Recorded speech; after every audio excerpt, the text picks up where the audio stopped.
This video is how to use the slab roller to roll out your slab and then cut your base from a template.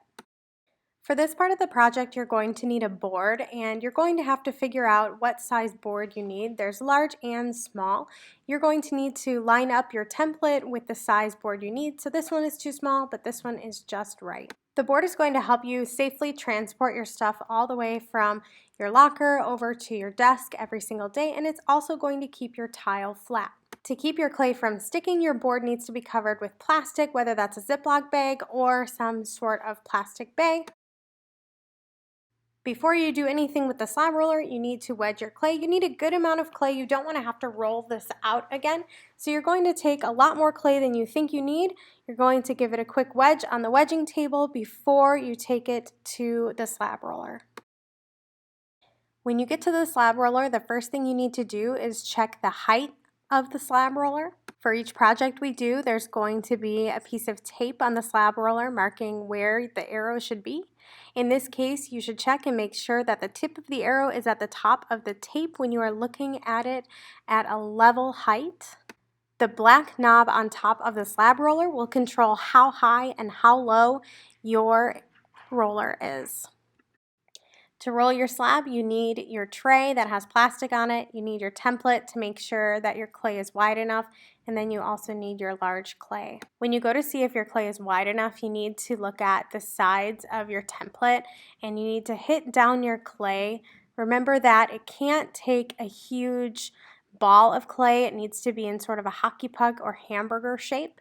You need to make sure that the width of your clay into the slab roller is wider than one side of your template because it's only going to stretch the long way. When you're ready to put your clay in, you're going to lift one side of the canvas. The canvas separates your clay from the rollers and it keeps it from becoming a really big mess. Check the height one more time just to make sure it's exactly at the right height that you're looking for. Then you're going to put your clay in the wide way because it's going to stretch really long when it goes into the slab roller. So put it right up against the roller, bring the canvas over the top, and remember that your clay needs to always be sandwiched between two pieces of canvas because the rollers are kind of like sandpaper and they will catch on to all of your clay and it'll be a mess to clean up. Then when you're ready, you're going to twist the wheel all the way to the left. You can do this by yourself or with a friend, and it's going to pull all of your clay through. You can pull the canvas the rest of the way. When you're all finished, take your tray to the other side of the canvas, pull the canvas all the way through, and you'll get to see your finished product.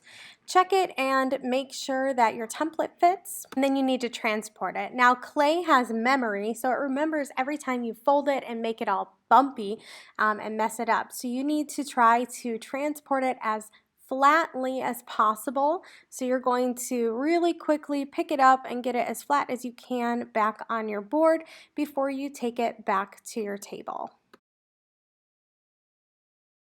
Once you take your stuff back, be sure to reset the table so that it's ready for the next person. So straighten out the canvas and then send it through. Once at your table, you're going to start getting your slab ready to be cut out. So you're going to make sure that your template fits, and then you're going to check for any air bubbles. So you can see there I had a little air bubble. I'm going to poke it with my needle tool and then just smudge it together and get all the air out. From there, I'm going to take my rib tool. I'm taking a metal rib and I am compressing my clay and smoothing it out. Then I'm setting my template on, being sure to avoid all of the cracks. Then I'm tracing with my needle tool all the way around. From there, I'm going to take my clay and knife tool and I'm going to hold it straight up and down, and I'm going to cut all the way around my piece. I don't have to do this all at once. I can do it in small strokes and then make relief cuts to pull all that extra clay out. I just want to get a nice clean cut all the way around. From here, I get to decide whether or not I want to smooth out the corners and make them tapered down in a more organic way, like in this mushroom tile, or if I want to keep a really crisp edge, like in this tile where it is very straight and very clean. In this case, I've decided to smooth out the edge and make it more organic, keeping with that mushroom theme. So I'm just going to use my finger to kind of smooth that edge out. Now, since I'm still working on the landscape part of my tile, I'm looking at my tile and looking to see if there's any changes or lumps that I need to put into my tile to change that landscape. So I've decided to place 2 raised areas in my piece, and you can see in this mushroom piece that there are some raised areas that make it a little hilly. You can see on the bottom here where it dips in, and on this side where you can see where there's some hills. Now, there's ways to give yourself a landscape and some changes in that landscape, giving yourself some mounds and some hills without having to add tons of clay. So for this part, if you wanted to change the landscape of your tile and build up any areas, you can use paper towel and you're going to wad it up. You can get it a little wet if it's really stiff, and you're just going to really gently place it under your tile. Your tile should be fairly stretchy at this point, and you're going to place it under the area that you want raised, and then go ahead and pat down the rest of the clay so that it meets the bottom, so that the raised part is only in the middle of the clay. You can see here that this has ever so slightly changed that landscape of my tile. I can do this anywhere that I want to change the landscape. So I'm going to do it again on the other side.